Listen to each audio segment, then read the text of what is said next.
Welcome to our study this week of Exodus chapter 20, verses 8 through 11, and Luke chapter 6, verses 1 through 11.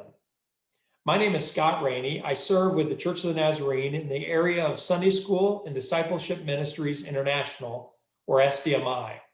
This adult Sunday School video lesson is provided in collaboration between the Foundry Publishing, formerly Nazarene Publishing House, and SDMI. The Sunday School lesson is intended to support the local church's effort to make disciples who make disciples. Please feel free to use this video in any way that helps your church and its families. I want to start today with a few funnies about work. If a train station is where a train stops and a bus station is where a bus stops, what's a workstation? How about this one? This is a 4-word story of employment. Hired, tired, mired, fired. Here's another one. Summer is a time when it's too hot to do the jobs that it was too cold to do in the winter. And here's another one. Hard work never killed anybody, but why take a chance? And lastly, why is the reward for a job well done more work? I used to think for a long time that the activity of work on earth was a part of the fall of Adam and Eve. In other words, Adam and Eve didn't have to work when they lived in the Garden of Eden, but because of their decision to disobey God, to sin, they had to begin working. This, of course, is not biblical. In fact, if we go all the way back to Genesis chapter 2, this is what we find about work and rest. Genesis chapter 2, verses 2 and 3 says, "By the seventh day, God had finished the work he had been doing. So on the seventh day, he rested from all his work. Then God blessed the seventh day and made it holy, because on it he rested from all the work of creating that he had done." The creation account reveals that God himself worked when he created the universe. For 6 days, God worked. Before sin entered into the picture, God worked. And when he completed creation, he rested on the seventh day. Here's the point. From the beginning, God created the rhythm of work and rest. Then we're told in Genesis chapter 2, verse 15, the Lord God took the man and put him in the Garden of Eden to work it and take care of it.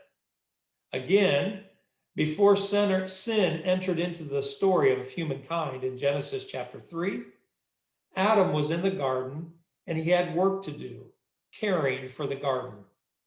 Work was not a part of the fall. Rather, a cycle of work and rest was a part of God's good creation, a part of the order which God created out of chaos. As you know, for the last few weeks, we've been studying the 10 Commandments. Today, we're going to look closely at the 4th commandment, which reads, "Remember the Sabbath day by keeping it holy." Interestingly, before the 4th commandment was even given, Israelites were already practicing a day of rest. You might remember that God was providing food for them each day in the desert, manna from heaven. Exodus chapter 16 describes that each morning, the Israelites were encouraged to gather a certain amount of manna per person per day. They were not to collect more than they needed for one day. They had to trust God one day at a time. Some Israelites disobeyed and collected more than their share for one day. By the second day, the manna stunk and became infested with maggots. However, on Friday mornings, the Israelites were instructed to gather twice as much manna so that they did not have to gather food on Saturday, the Sabbath. Miraculously, the double portion collected on Friday did not stink and did not get infested by maggots. The Lord said to Israel in Exodus chapter 16, verses 29 and 30, once again, note that this is before the 10 Commandments were given. God said, bear in mind that the Lord has given you the Sabbath. That is why on the sixth day, he gives you bread for 2 days. Everyone is to stay where they are on the seventh day. No one is to go out. So the people rested on the seventh day. 4 chapters later, Moses finds himself before God receiving the 10 commandments. The first 3 commandments are prohibitions. Don't do this, don't do that. The 4th commandment calls for positive action, to remember. It's found in Exodus chapter 20, verses 8 through 11. It reads this way: Remember the Sabbath day by keeping it holy. 6 days you shall labor and do all your work. But the seventh day is a Sabbath to the Lord your God. On it you shall not do any work, neither you, nor your son or daughter, nor your male or female servant, nor your animals, nor any foreigner residing in your towns. For 6 days the Lord made the heavens and the earth and the sea and all that is in them. But he rested on the seventh day. Therefore, the Lord blessed the Sabbath day and made it holy. In giving us this 4th commandment, God reminds us of the creation account from Genesis chapter 2. God created the universe in 6 days. He rested on the seventh day. He blessed the day, called it the Sabbath, and made it holy. Therefore, we, in God's created good order, are to also rest on the Sabbath. The Sabbath was for everyone. It's for you, your children, your servants, your animals, and even the foreigners living among you. No one was to work on the Sabbath. 6 other days were given for work, productivity, and all other needed activity. The Sabbath was God's gift to humanity, allowing us to cease from regular labors as God ceased from the labor of creation. The people were called to trust in God's loving provision, to rest, thus keeping the day holy. So to not keep the Sabbath violates God's created order and returns a portion of that order to chaos. I want to point out that in this 4th commandment, it doesn't emphasize the requirement to make this day a day of worship. We are, quote, to keep it holy, which describes as a cessation of work. To say the seventh day is, quote, a Sabbath to the Lord your God, unquote, that might suggest that our call to worship him on that day. Certainly, worship of God became the norm for God's people on the Sabbath. The day became a time to celebrate the God who provides. Jesus, in his time, practiced the Sabbath as a day of worship. In Luke chapter 4, verse 16, Jesus, it says, went to Nazareth, where he had been brought up, and on the Sabbath day he went into the synagogue, as was his custom. The disciples also began meeting on the first day of the week to celebrate the day of Christ's resurrection. Acts chapter 20, verse 7 says, on the first day of the week, we came together to break bread. Paul spoke to the people, and because he intended to leave the next day, kept on talking until midnight. And then John, it says, received his revelation on the Lord's day. As is recorded in Revelation 1:10, John said, I was in the Spirit on the Lord's day, and I heard behind me a loud voice like the sound of a trumpet. So this Lord's Day, the Christian Sabbath, was both a day of rest for Christians and also a day set aside as holy to the Lord, a day of worship. By the time of Jesus, the Sabbath had become a complex set of rules. For example, the distance a person was allowed to travel on the Sabbath was 2,000 paces, approximately 3/4 of a mile. To travel farther would be considered a sin. Sabbath had become more about not doing specific things and less about resting and worshiping God. Our lesson for today takes us forward to the New Testament to observe two of those specific things that were not to be done on the Sabbath, and looks at how Jesus confronted the Jewish interpretation of the fourth commandment. This is found in Luke chapter 6, verses 1 through 11. Luke chapter 6, verses 1 through 11. One Sabbath, Jesus was going through the grain fields, and his disciples began to pick some heads of grain, rub them in their hands, and eat the kernels. Some of the Pharisees asked, "Why are you doing what is unlawful on the Sabbath?" Jesus answered them, "Have you never read what David did when he and his companions were hungry? He entered the house of God, and taking the consecrated bread, he ate what is lawful only for priests to eat, and he also gave some to his companions.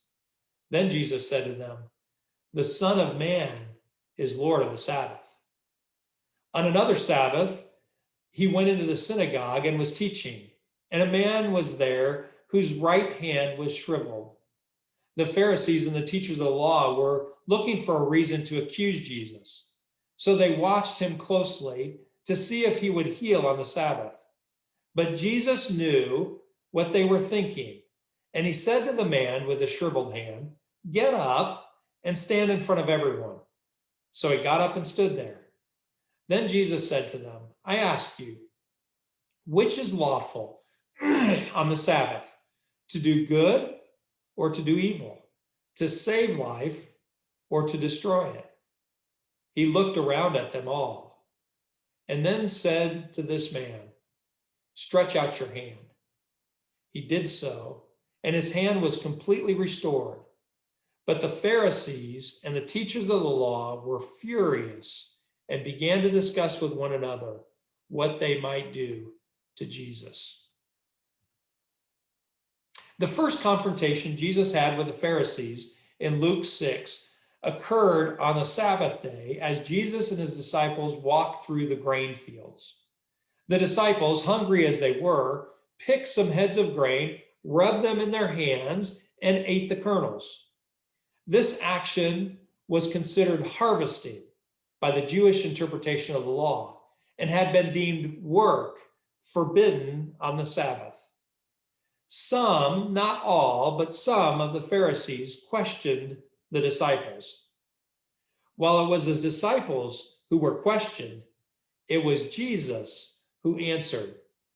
As King of Kings, he defends us against the accusations of the enemy. And as King of Kings, Jesus is the one with whom we must give our final account. Isn't it wonderful when Jesus defends his followers and Jesus answers the Pharisees' questions? The Pharisees use scripture to accuse the disciples. Ironically, Jesus accuses the questioners of having never read the scriptures.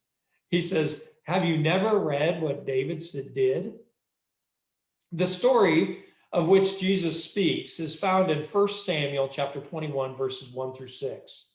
King David and his companions, when they were hungry, went into the house of God, took consecrated bread, and ate what was only lawful for the priest to eat. Jesus was not using David's actions to justify breaking the law of God, the fourth commandment. Rather, Jesus was pointing out that the Pharisees' interpretation of the law was wrong. The Pharisees had made Sabbath so constricting that they even saw helping others as evil.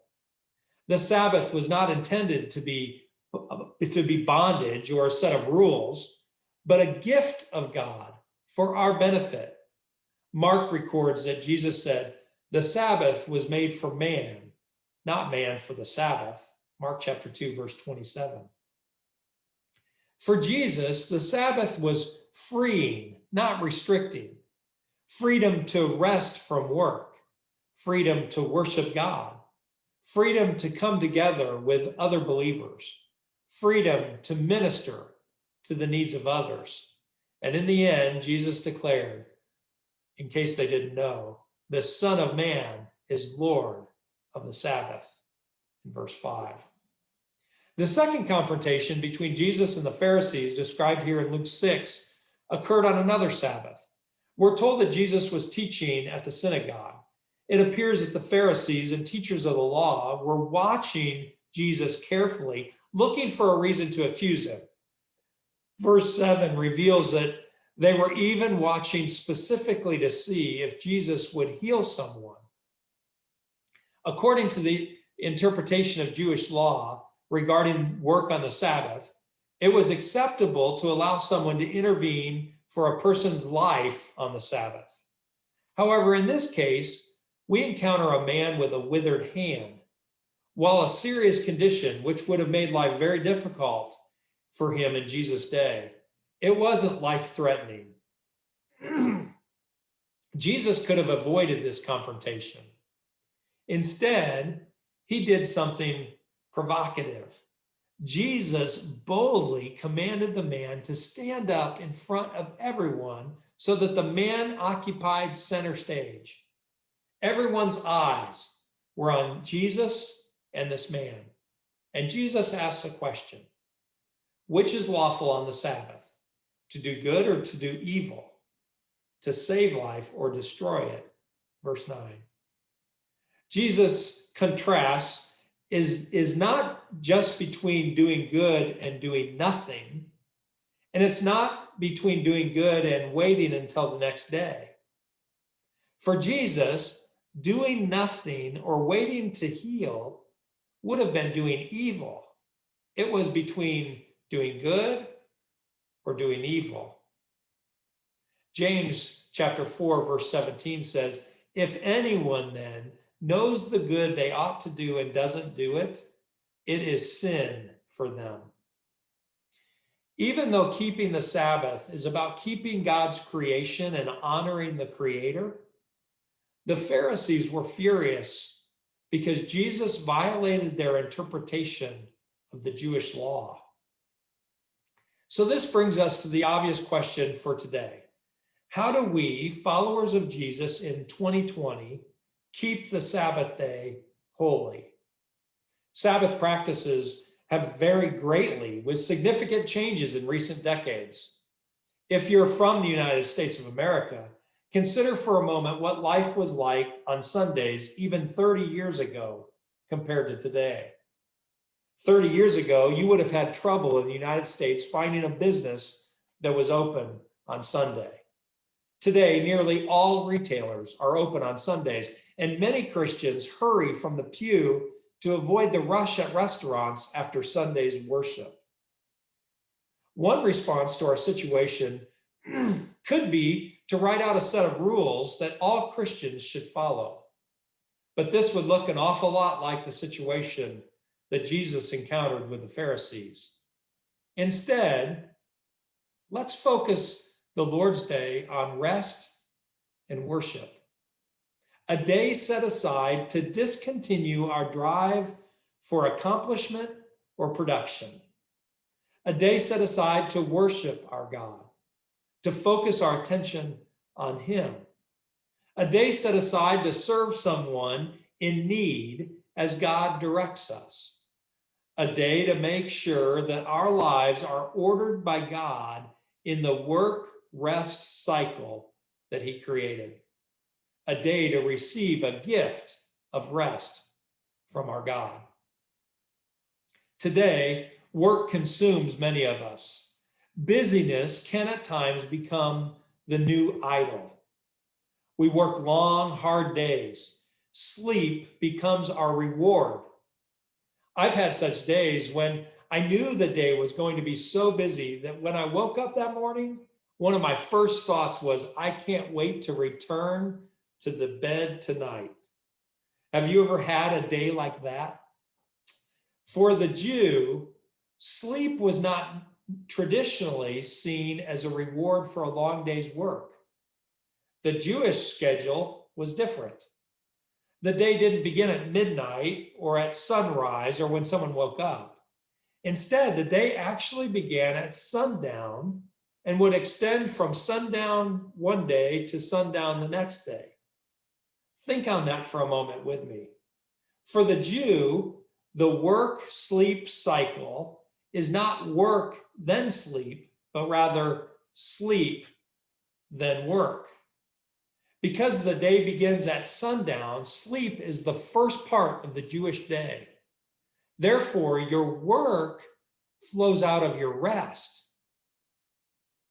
Today, as Christians, we celebrate the Christian Sabbath on Sunday, the first day of the week, because Sunday was a day of Jesus' resurrection. We call it the Lord's Day.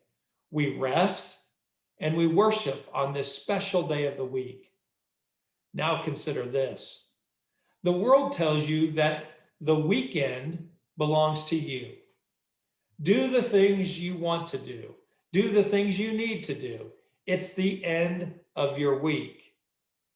But if we receive the Sabbath as God's gift, Sunday, the Christian Sabbath, is a day to rest and to worship. And remember, Sunday is the first day of the week, not the last day. So our day of rest in this cycle is the first day of the week. The result of such a schedule is this: flowing out of the Christian Sabbath of rest and worship is our work and our service. You see, your work flows out of your rest, and your ministry flows out of your worship. Each week, God invites us to a special time of worship and rest. Let's begin our week the right way.